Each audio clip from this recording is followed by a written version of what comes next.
መንፈስ ቅዱስ ጰራቅሊጦስ መጽንዒ ወመንሥኤ ለኩልነ ቡሩክ እግዚአብሔር አብ ኀዘ ኩሉ ዓለም አምላክነ ቡሩክ ወልድ ዋሕድ እግዚእነ ኢየሱስ ክርስቶስ ዘተወልደ እማርያም ቅድስት ድንግል መድኃኒተ ዚአነ ወቡሩክ መንፈስ ቅዱስ ጰራቅሊጦስ መጽንዒ ወመንሥኤ ለኩልነ ስብሐት ወክብር ለስሉስ ቅዱስ ይደሉ ወወልድ ወመንፈስ ቅዱስ ወሩይ ኩሎ ጊዜ ይእዜኒ ወዘልፈኒ ወለዓለመ ዓለም አሜን።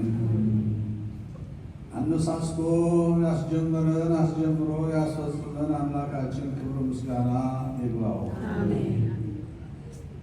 ይህን ታላቅ የቤተ ክርስቲያን ቁጥር ወይም የአቡሻህር ትምህርት አባታችን ጥሩ አድርገው አሳምረው ከጥንት ከአባቶቻችን የተገኘውን ምስጢር ሳያጎሉ አራቀው አመልተው አስተምረውናል።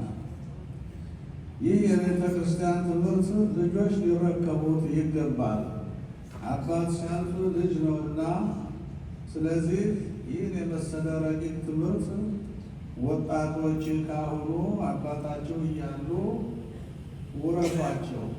ሃይማኖት እንደ ንዋይ እንደ ገንዘብ ይወረሳልና እናንተ ምዕመናን እንግዲህ እግዚአብሔር አድሏችሁ በዚህ ቦታ ሊቃውንቱ ሁሉንም የሚያሟሉ ተሰጥቷችሁ ይህን ጸጋ እግዚአብሔር የሰጣችሁን አክብራችሁ ያዙ።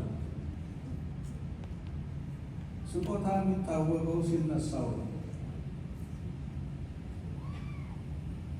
ዛሬ አባቶችን መጠየቅ መረዳት ያስፈልጋል። ዘመኑ ትውልዱ እየሸሸ ነው፣ እንደምታውቁት ነው። አሻቅቦ ሰማይን ሳይቀር እየተሳደበ ነው። ክህደቱ ከመጠን በላይ በዝቷል። ቤተ ክርስቲያን ከገደል አፋፍ ላይ ናት።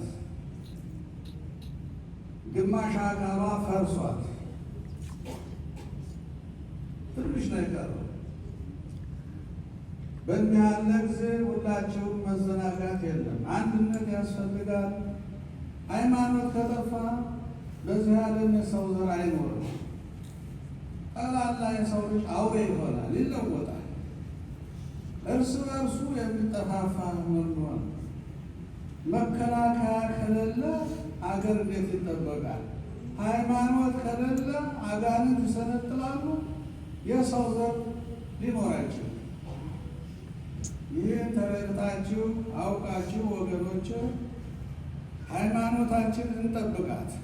ይህች ፍጽምት ሃይማኖት የኢትዮጵያ ኦርቶዶክስ ተዋሕዶ ቤተ ክርስቲያን መሰል የሌላት ከፈጣሪዋ ከእግዚአብሔር መንፈስ ቅዱስ የተገኘች ንጹሕ ሃይማኖት ናት። ሰው አላስተማረንም። ልብ በሉ። ሁር ትሎ ለዝህ ሰረገላ ብሎ እግዚአብሔር